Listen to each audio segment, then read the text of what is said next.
Ladies and gentlemen, you think that you were invited here tonight to a lecture about Jewish history. But I have news for you.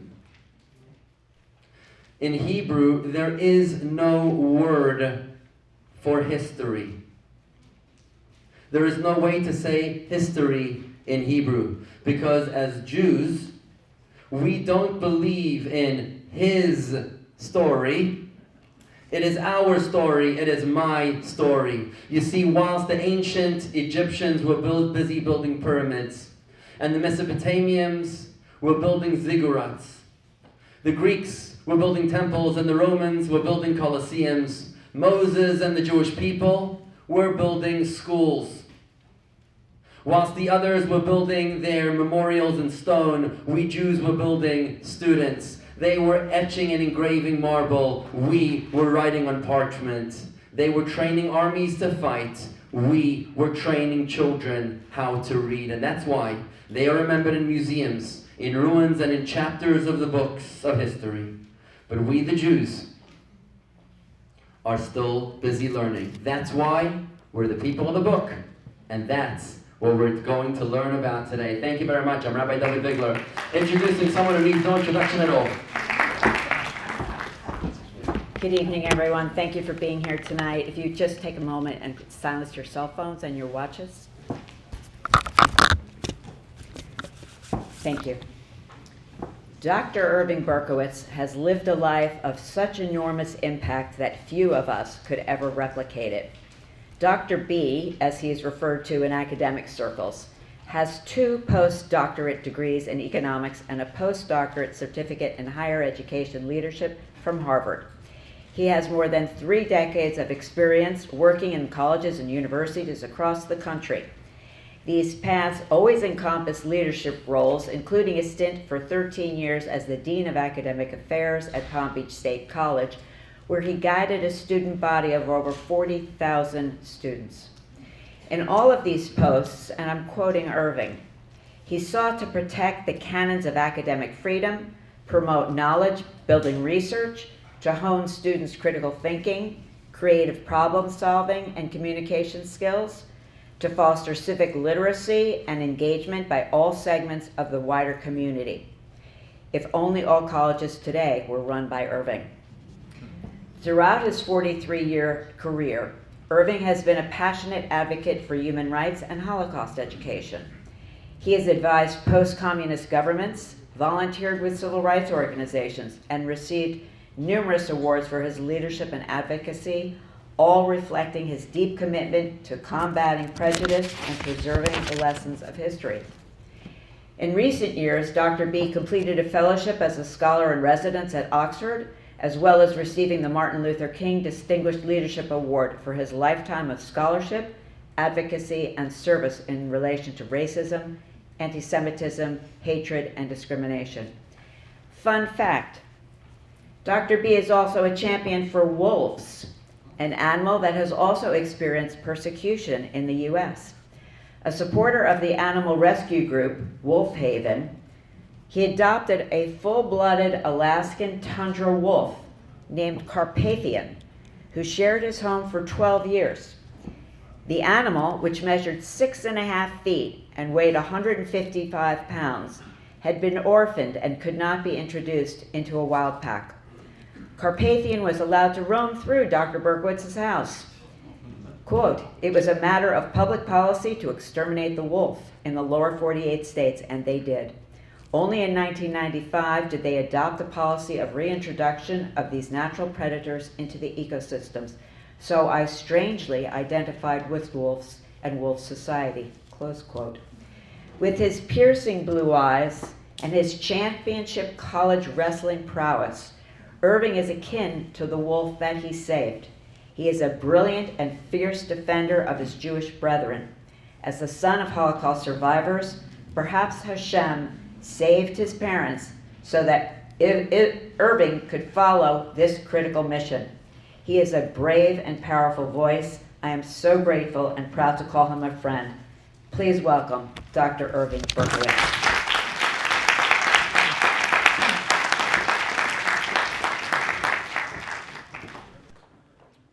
Thank you very much, Lauren, for that introduction. And I want to thank a patriarch, the patriarch of the Gross family, Paul Gross, without whose support this whole thing wouldn't.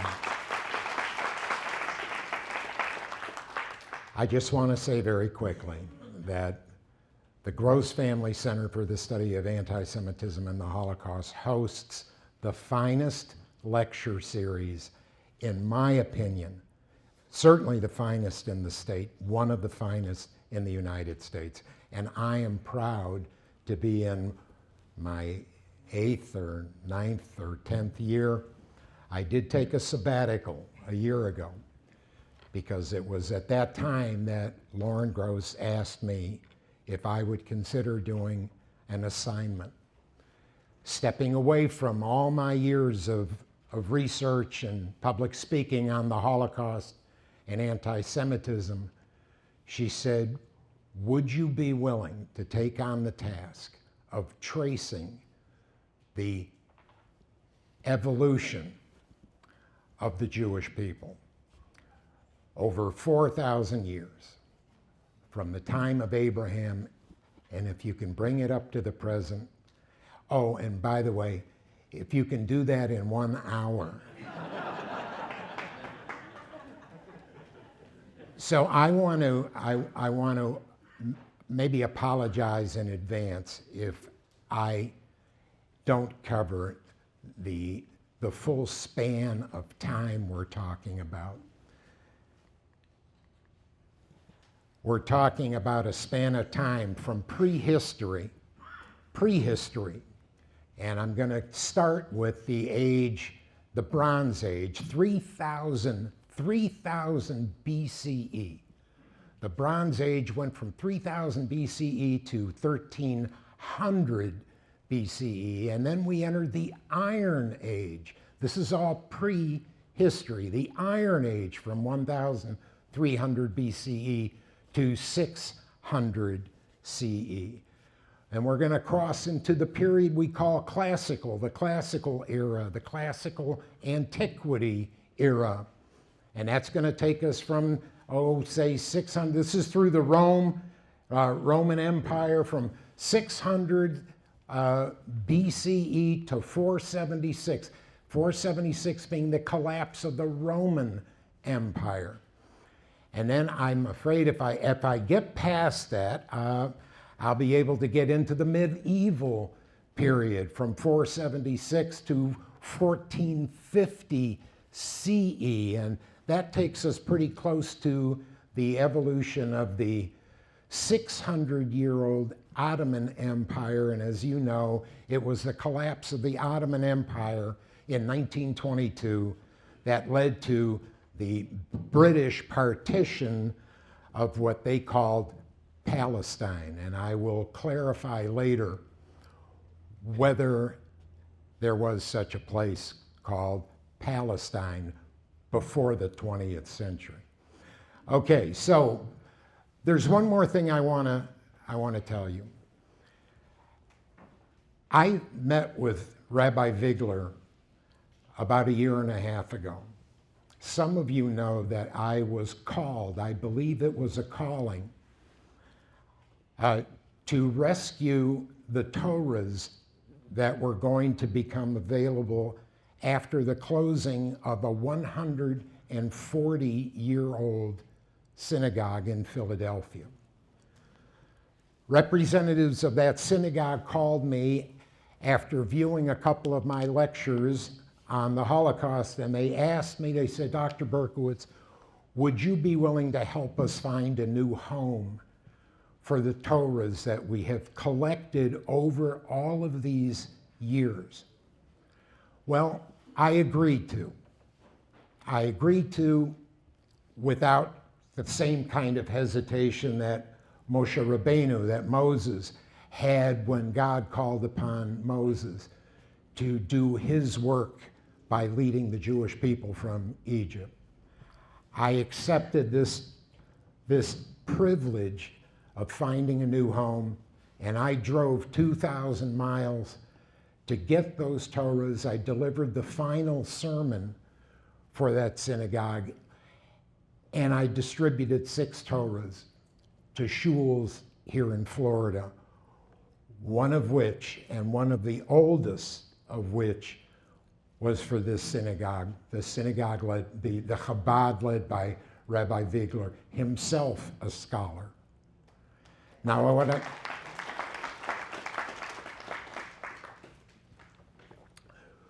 what I want to tell you is quite amazing. On the day that I brought that Torah to him,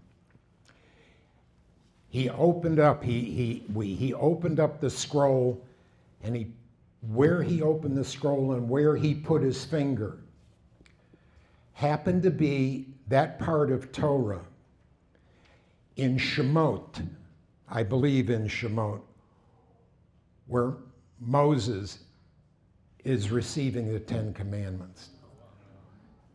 Am I right, Rabbi Vigler? He opened the scrolls for the first time, put his finger on the middle of the page, and there it was, the story of Moses at Sinai receiving the Torah. That to me was a divine moment. Thank you, Dr. Vigler. So, ladies and gentlemen, thank you. So, we have a lot of territory to cover, but I also have to tell you that when I went on this journey of my own, it was spiritual. Learning, and I ask that you read all the questions that I raised to myself. Read the handout that I gave you, and it wasn't until today, in talking with Lauren Gross about it, that I decide that we should have this. I want you to see the kinds of questions that I had when I launched this mission of learning everything I could about Jewish history. And in doing so, making a presentation that was going to integrate not only history, not only Jewish history, but it was going to also invoke geography. This today is going to be a lesson, not just in Jewish history, it's going to be a lesson in geography. When Lauren talked to me about this talk at the beginning, she said, Dr. B, she said, where is Moab? What do you think people know about where Abraham came from? What country would that be in? What are these cities? The city of Ur, the city of Nineveh, the city of Babylon, where are they? Are they still? And so I said, okay, I'm going to incorporate a geography lesson into this talk. But then I thought, well, maybe there are going to be doubters out there that are going to say, but do you really believe that Noah lived to be 950 years old? Do you really think that that Abraham was 100 years old when he had Isaac? Could Abraham have lived to be 175? Moses lived to be 120? Shem lived to be 600? That's not a question I'm going to answer. I am going to tell you that the age of the patriarchs is something that's important in Jewish history. We could go, and I think I might start by touching upon Noah. And before I do that, let me just once again add that those of you that would harbor some doubts of the biblical narrative are going to be maybe those that would say, but what does science say about the biblical narrative? To what extent has there been empirical evidence adduced to support the biblical narrative story? And in this lecture, I have, Lauren at one of her last programs had an expert from the city of David who talked about archaeology. But if Hashem gets me there, I will actually present to you some of the archaeological evidence. I don't need to tell you that today the legitimacy of the state of Israel is in question. And even more recently, if you heard what Tucker, they call him Tucker Catarlson, is now questioning whether modern-day Jews, I don't know if you've heard this, questioning whether modern-day Jews are actually the same people as the Hebrews and the Israelites of the Bible. Did you know that? Maybe more importantly is what Lauren mentioned in her introduction of me is my commitment to education. Holocaust education has now expanded to Jewish education. What I have learned in preparing for this presentation is something that all Jewish people should learn. I have come to realize how little we, the collective we, know about our own history. And I also don't have to remind you that if we don't write our own history, they will. And they are. They're erasing our history, they're rewriting our history, they're denying our history. And it's talks like this that I hope will encourage you and you encouraging those you know to get your children and your grandchildren to learn Jewish history. And not only to become educated, but to educate others about it. With that, then I want to launch into this lecture.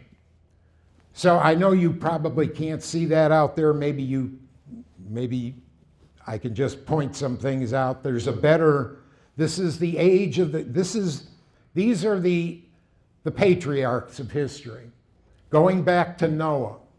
As you know, Noah had 3 sons, Shem, Japheth, and Ham.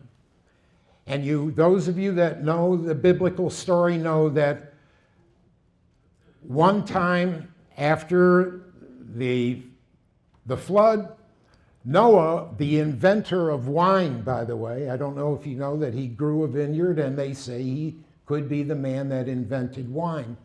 Well, you can imagine, having invented wine, how much he got to enjoy it.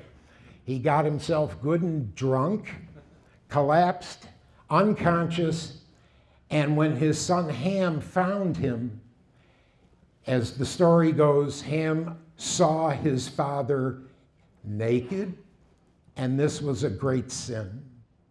And the way he handled it was one that ultimately resulted in Ham's being cursed by his father.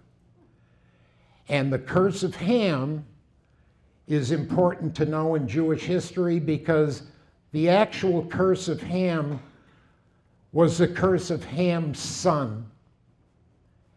And Ham's son's name was Canaan. What was Canaan? Canaan was the promised land in God's covenant with Abraham. The land of Canaan, modern day Israel, and I'm going to show you this a little later. But let me point out some other interesting notes about this. If we go to Ham and Ham's relatives, these are his descendants. The curse of Ham was that look what happened to his family's lineage.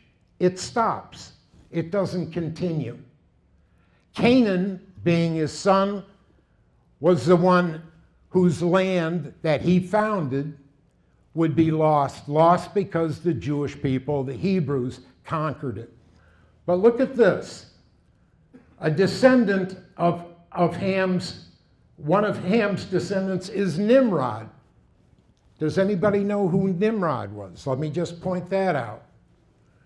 Nimrod was not only the founder of the city of Babylon and the Babylonian Empire, he was the founder of the city of Nineveh.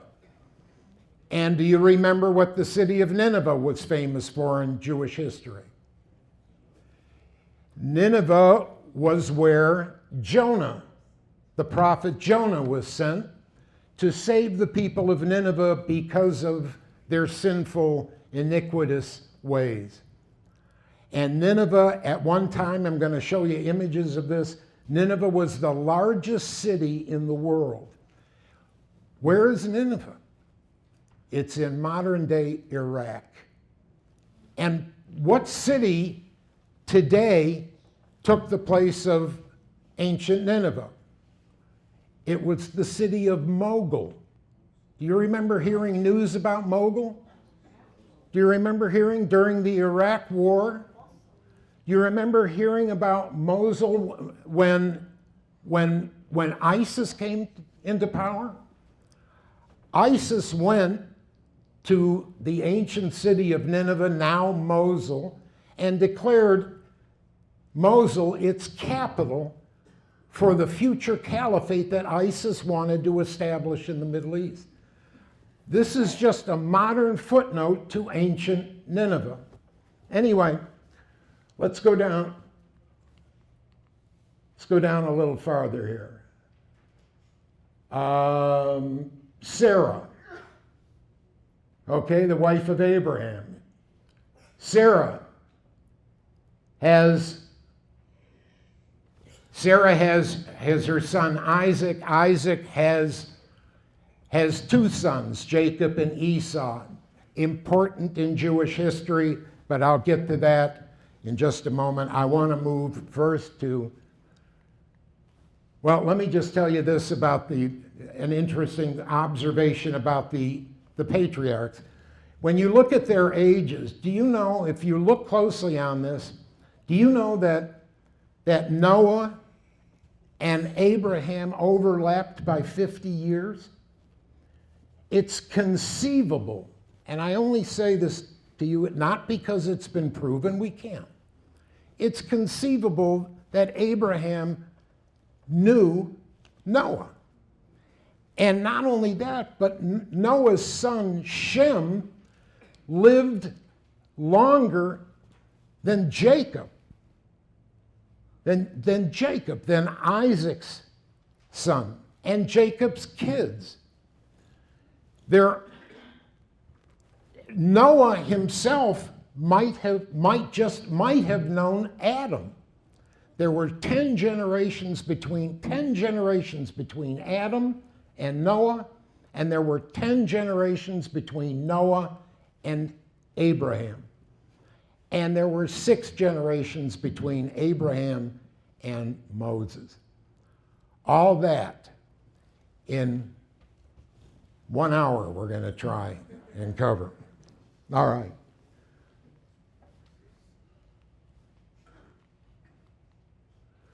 So another question I mentioned to you was, well, there were some ancient names of cities and countries that are mentioned in the Old Testament, but what would they correspond to today?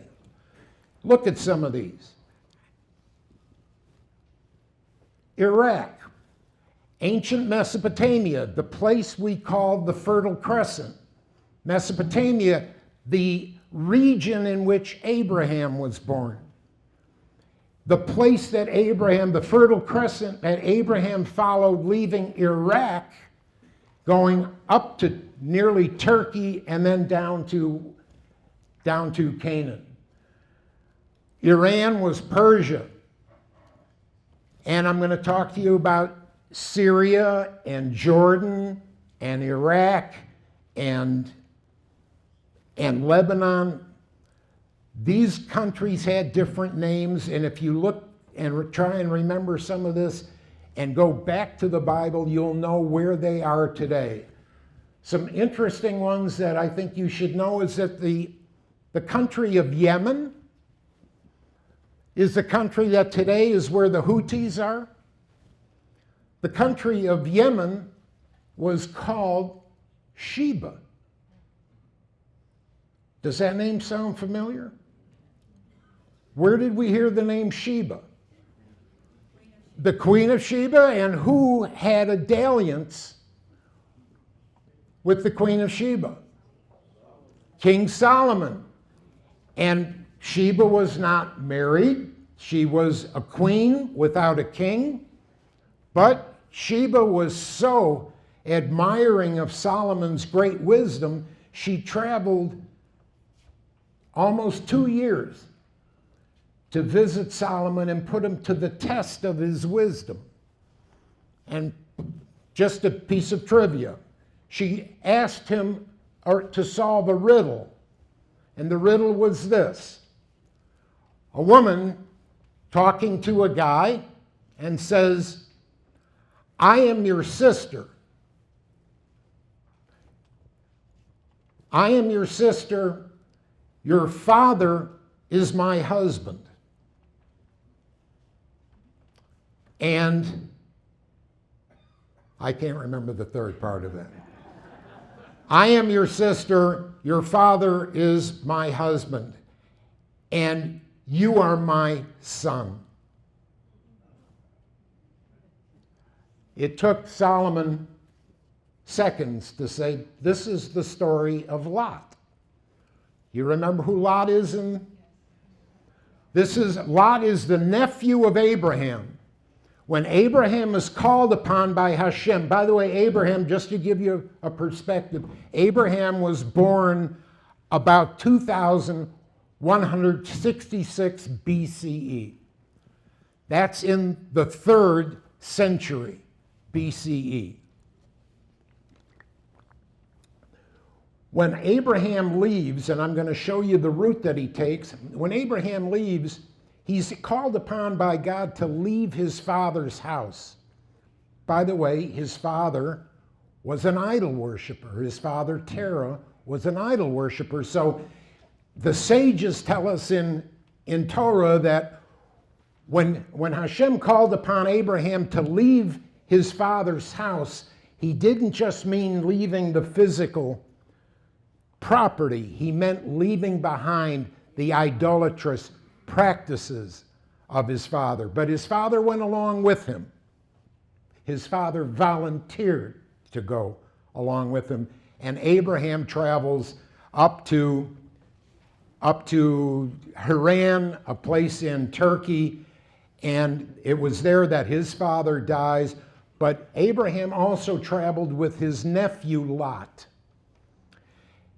His nephew, Abraham's brother, the nephew's father, died before they even left Ur. So Abraham sort of adopted him. The point being this story, this riddle, is about Lot, who ultimately, when Abraham and Lot settle in the land of Canaan, it is Lot that has to separate from Abraham because they need more space. And so Lot chooses to go east.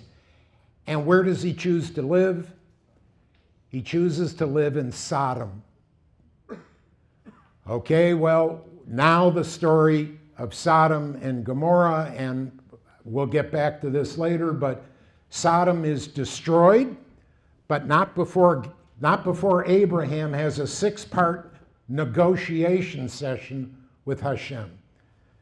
And maybe I should just say this now. 6 times Abraham says to Hashem, well, you're going to destroy Sodom, or will you destroy the innocent along with the wicked?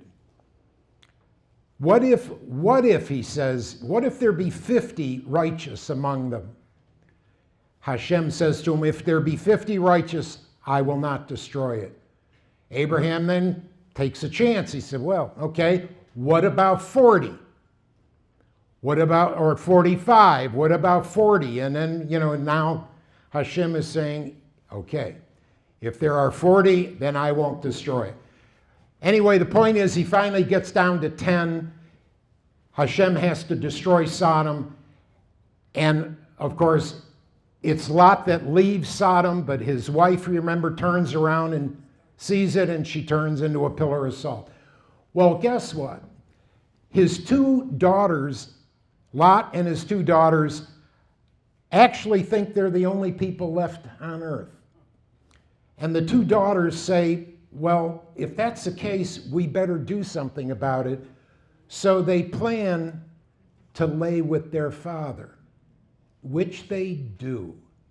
And there are 2 sons that are born of those daughters. And so the riddle I told you, the riddle is the riddle that Solomon figured out. It's the riddle of Lot's children, but it would also be his grandchildren.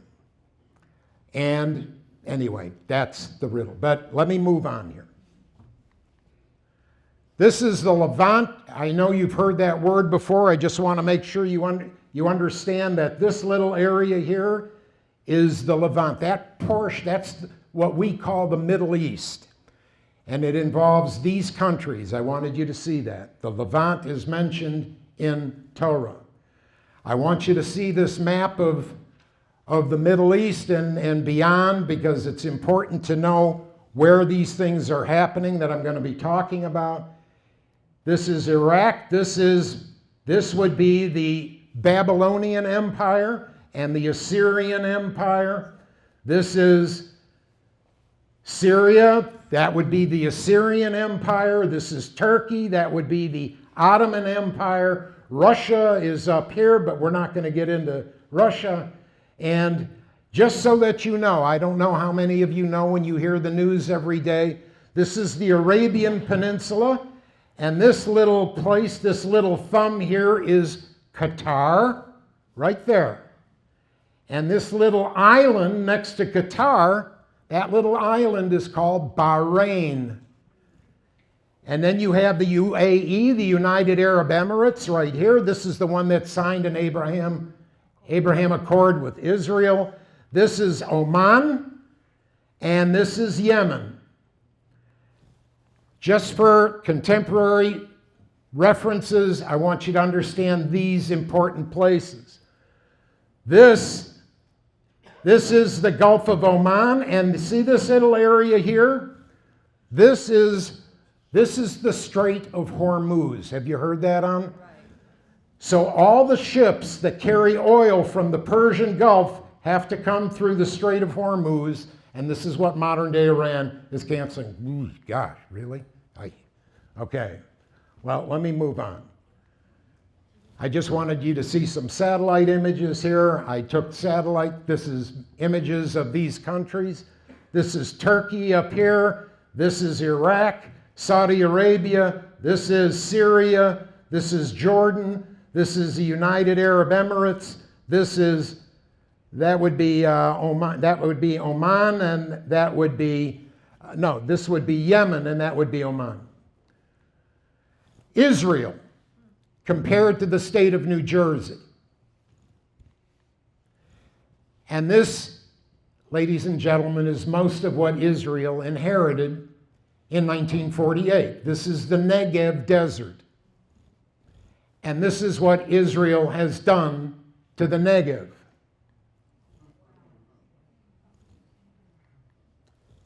This is the Negev desert. 7 million trees planted since the 1960s.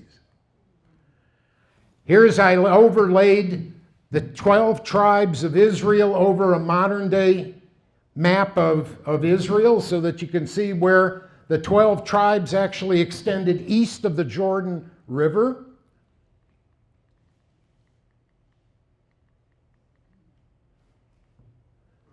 So these are the tribes. I just wanted you to see, I know I should probably not spend the time on this, but I just wanted you to see what a Google search I did said. The Near East, this is what Google said. Israel itself was created on the 14th of May, 1948. There was not any place on the planet called Israel before 1948. This is what Google says, ladies and gentlemen. And when I talk today about Jewish resistance, I don't mean armed resistance. I mean resistance to propaganda like this, to rewriting history. And who are the Jews genetically closest to? Can you believe it?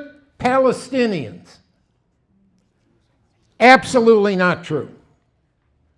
Here's the Fertile Crescent I was talking about. This stretches from the Persian Gulf to the land of Canaan. And here's Abraham.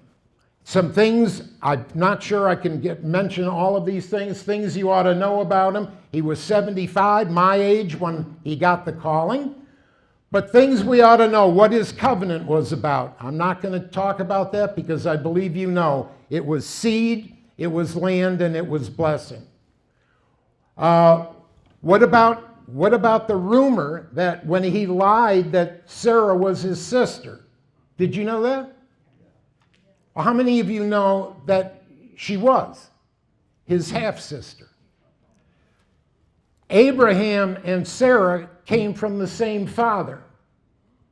So when he lied to Abimelech, he lied only partially because she really was his half-sister.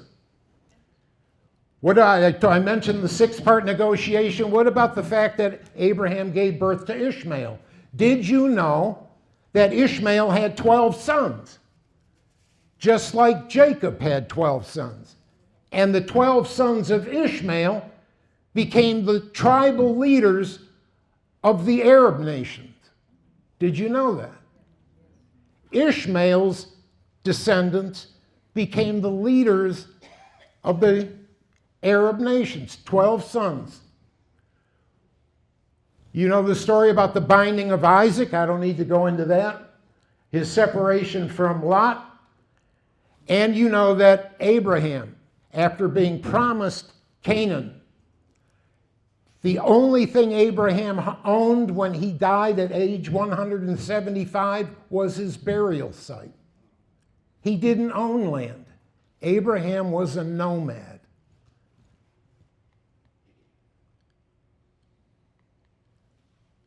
This is what you would see today, the birthplace of Abraham. This is Ur on the dried up part of the Euphrates River.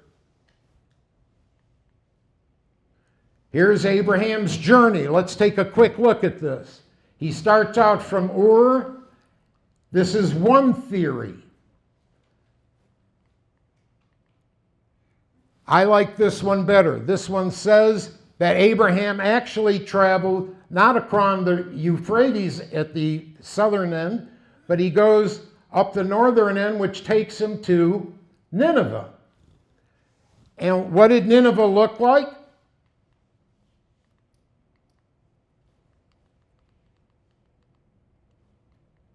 That's what modern day Nineveh looks like. This is what it looks like today. This is Mosul. This is where ISIS, if you remember reading about this, ISIS destroyed every historical artifact in Iraq. And so practically nothing is left there.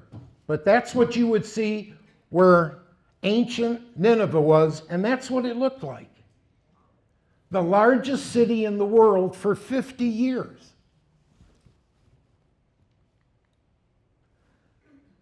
So you see that Abraham makes his way all the way up to Turkey, what would be modern day Turkey. By the way, Haran is the same name as Abraham's brother. So Abraham and his father founded the city of Haran in Turkey. And that's his father Terah dies. Abraham proceeds down into Canaan. But while in Canaan, there's a famine. And Abraham, to escape the famine, goes to Egypt. Well, let's move on. The generations here of Jacob. And here is, you're looking at a map of Canaan, which is, for all intents and purposes, modern day Israel. What you're seeing, however, is that you have, this is the Jordan River here, so everything east of the Jordan, what would these be?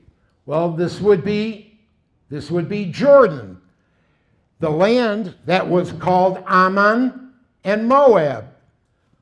Well, now to close the circle, the two sons that Lot had with his daughters, one was named Moab and one was named Ammon.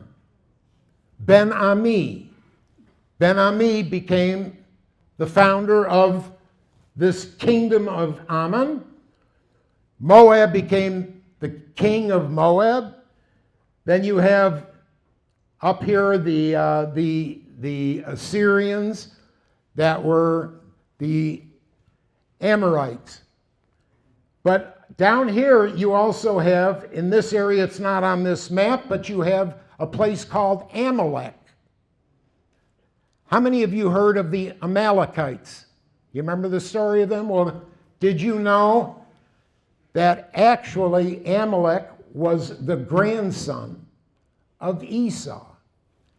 Esau was the brother of Jacob, and Jacob, you know, was the younger of the two, so Esau was supposed to receive the birthright from Isaac.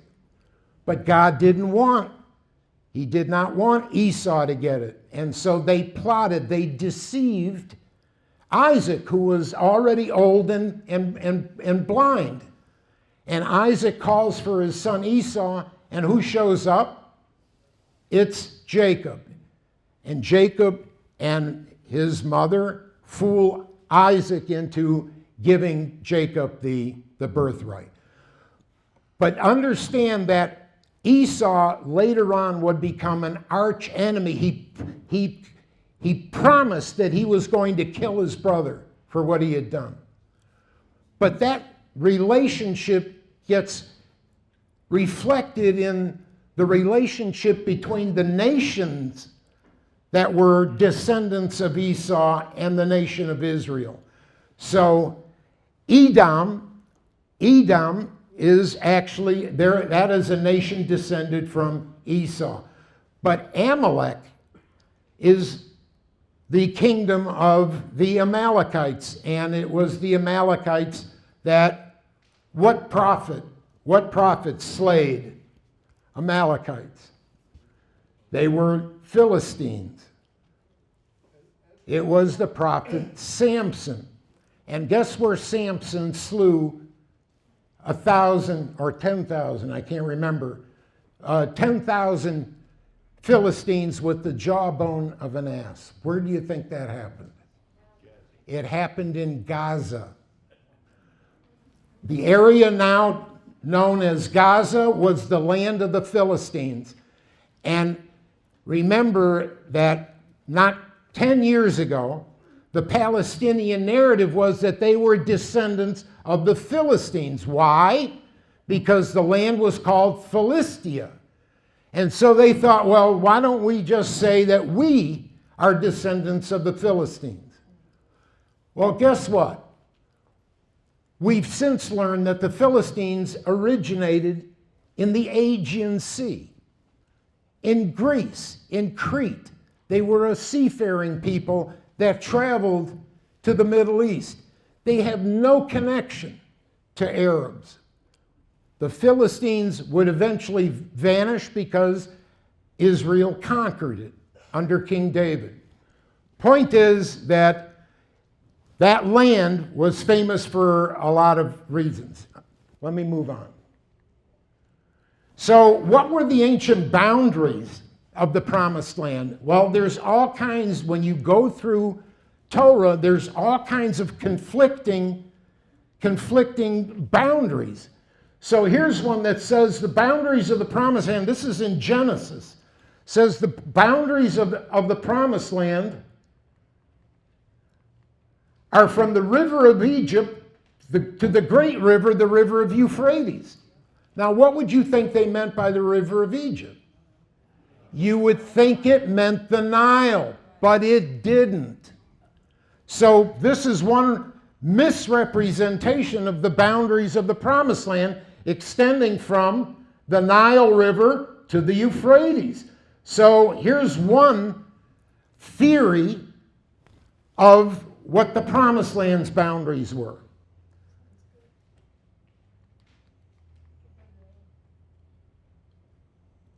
Here again, this is Genesis, the same thing. You see this outline here.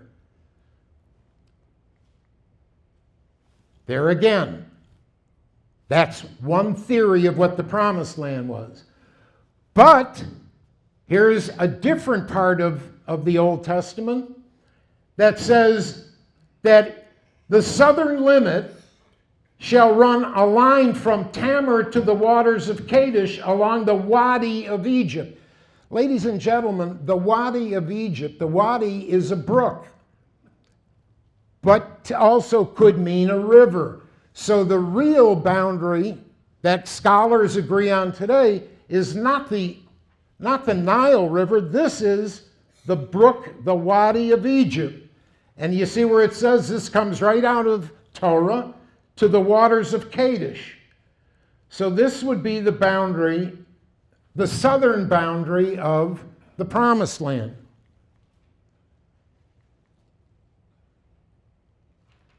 Well, here's one that outlines, I gave you the southern boundary and so on.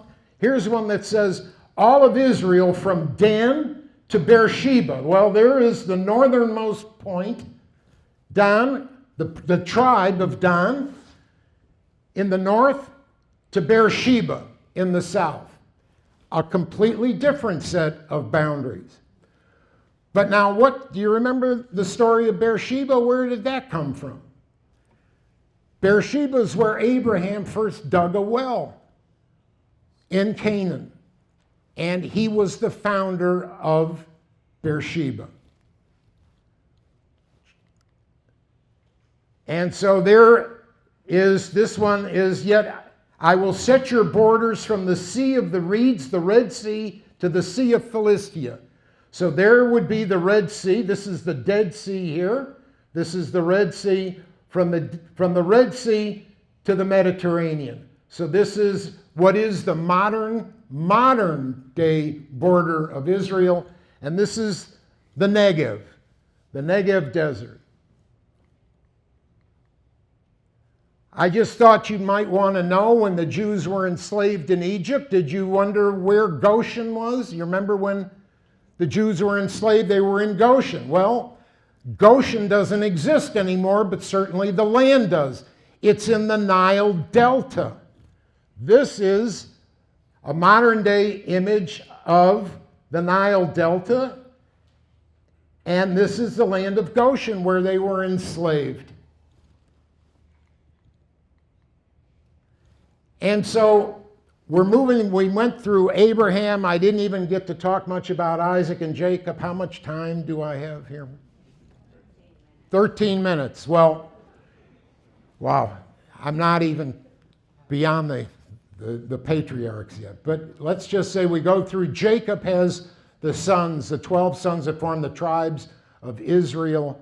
And remember, when you think of Jacob lived hundreds of years before Moses did.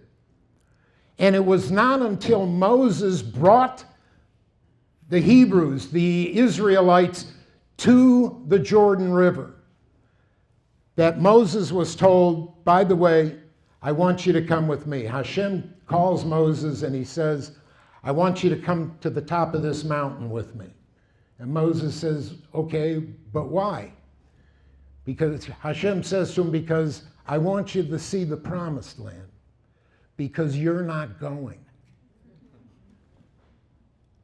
Now that's a question I had to ponder a long time. Moses spent 40 years growing up, spent 40 years in the land of Midian, and at 80 years old, he's called upon to do God's work, to liberate the Jews, and then spends 40 years leading them, not only to Sinai, but in the desert, to the very edge of the promised land. And God says to him, you're not crossing over. Do you know why? Well, let me just show you the two theories of the route that Moses took. Here's one that shows him crossing the Red Sea here, coming down to Mount Sinai, which, by the way, there are 20 different theories about where Mount Sinai, 20. And not all of them put Mount Sinai in the Sinai Peninsula. And you know what? The one that's becoming increasingly accepted is the one that's in Saudi Arabia. But look at this. So here's one route where they crossed the Red Sea, come down to Mount Sinai, and then make their way up to, you see where Mount Nebo is here? That's the mountain that Hashem called Moses to come to view the promised land. And by the way, in reading Midrash, what the sages say about, well, how could Moses have possibly seen all of the land? The sages say that God, his way of showing compassion to Moses was to enable him to have a vision that was beyond any human capacity, that he could actually look and see the northernmost point of the promised land and the southern, that he could see from the Jordan River all the way to the Mediterranean, which today, you must know, it's not possible to do that. But that's the story in Midrash about it. Well, look at this one. Here's a theory that says that, yes, they crossed the Red Sea, but this part of the Red Sea, and into the land of Midian. Well, what was Midian? Do you remember when Moses left Egypt, where did he go?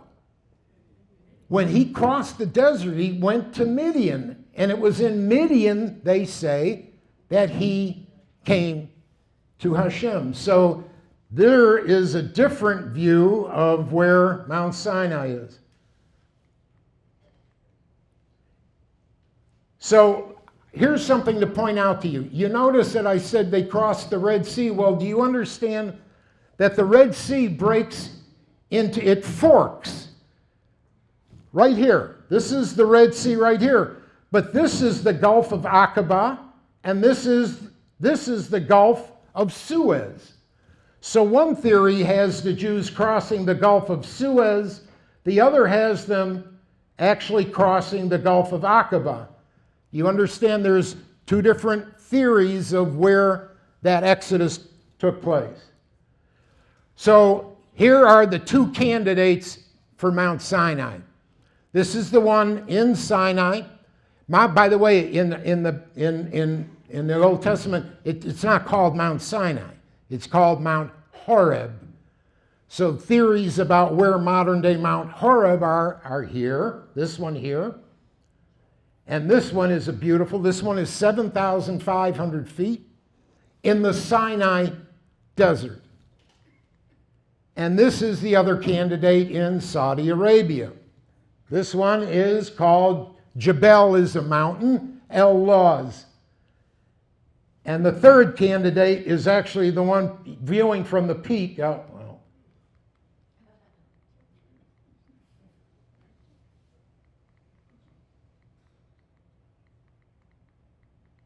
What did I do? Oh, I'm going in the wrong direction. Sorry about that. Viewing from the top of this mountain in Saudi Arabia to that one. All right. So now you know the two theories about where the crossing were. And you know, I wanted to tell you there was no evidence found by scientists that the Exodus ever occurred. And then I came across this evidence. This was proof that the Jews crossed, that the Jews came out of Egypt. They found this in the desert. Nothing else, but they were sure this was at least something. But here's the story of Moses. I wish I could, I could give a whole lecture on this, because I want you to imagine what it would be like for Moses to be told that he could not cross over. And so in Torah it says Moses prayed to Hashem. He implored Hashem 515 times. He said, please, I'll do anything. Let me cross over. And Hashem said to him, no. But why? Well, 3 strikes, 5 minutes. Ay, Gewalt. I'm not a third of the way through this, but these are all interesting stories. I have to tell you this, I'm sorry. What could Moses possibly have done for God to punish him by not allowing him to cross over. Well, one thing was, after Miriam died, you know, Miriam was the one empowered to draw water from the rock. Miriam dies, and now the people they're kvetching. Do Jewish people kvetch? They were kvetching and kvetching, and Moses was so angry, he leaves, he goes to God, gets him on the phone, and he says, look, I'm so frustrated and fed up with these people. Why are you doing this to me? If you love me, take my life now. That's how bad it was. But anyway, God said, go back, take your staff, and talk to the rock. And after you speak to the rock, water will come.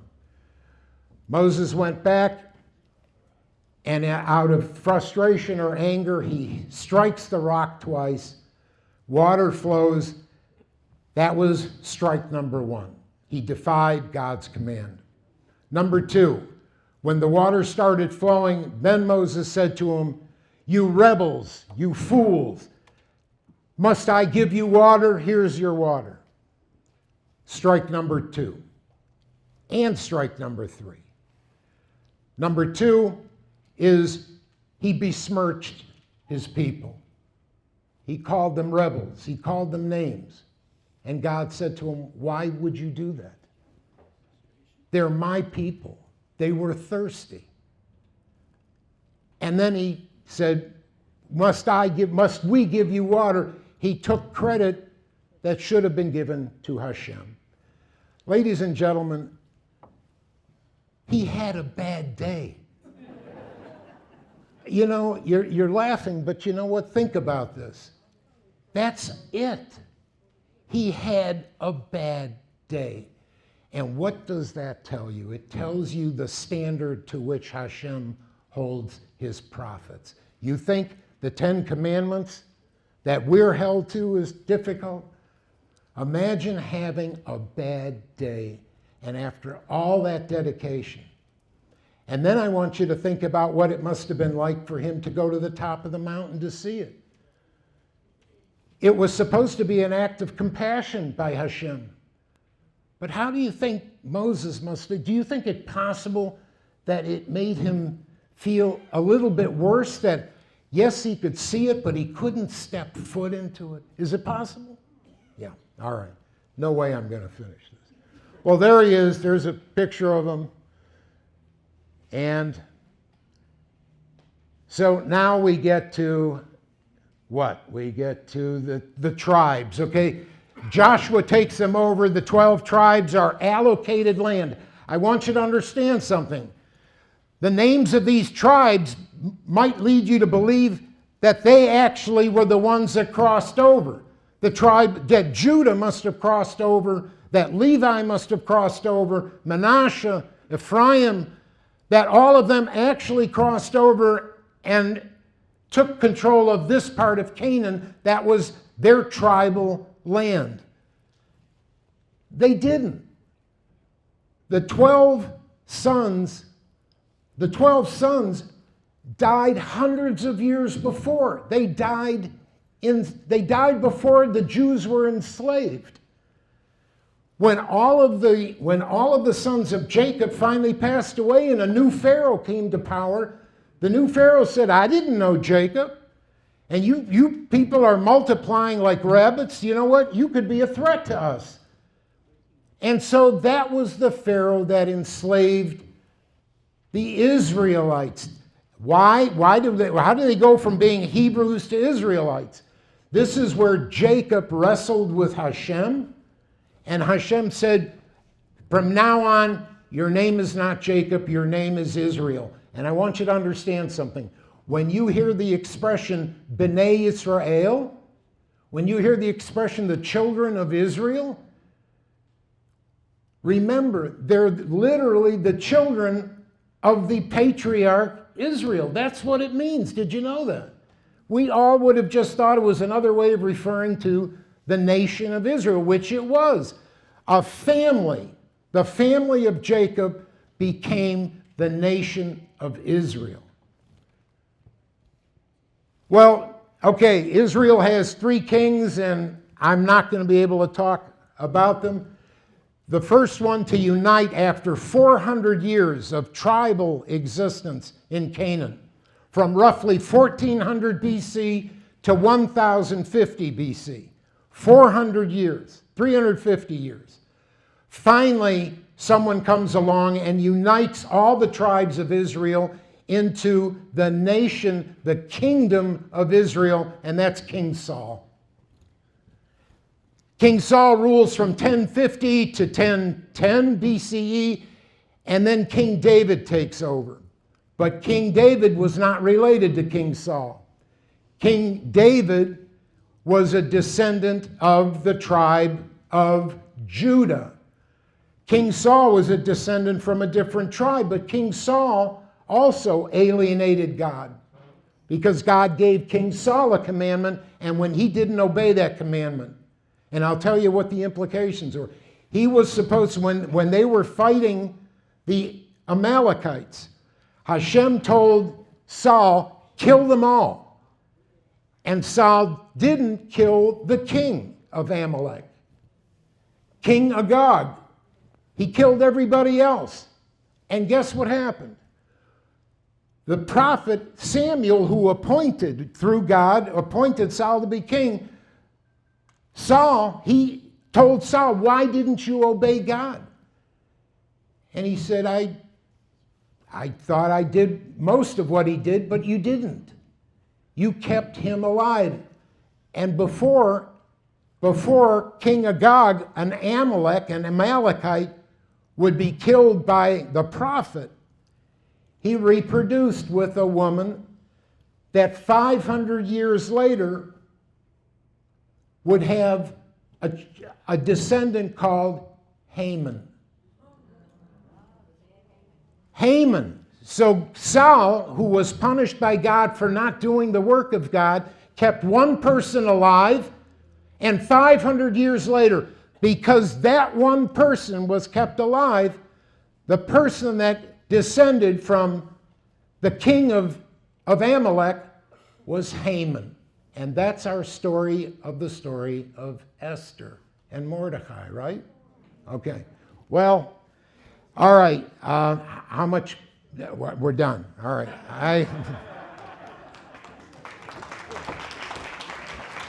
What I'd like to do, rather than have Irving rush through a year's worth of work, I just checked with the rabbi, and he has very graciously given us approval to bring Irving back. Yes. So that he can properly address what he's been working on for so long. Because what you're learning tonight is a very Reader's Digest version, and he really wants to get deep into the weeds.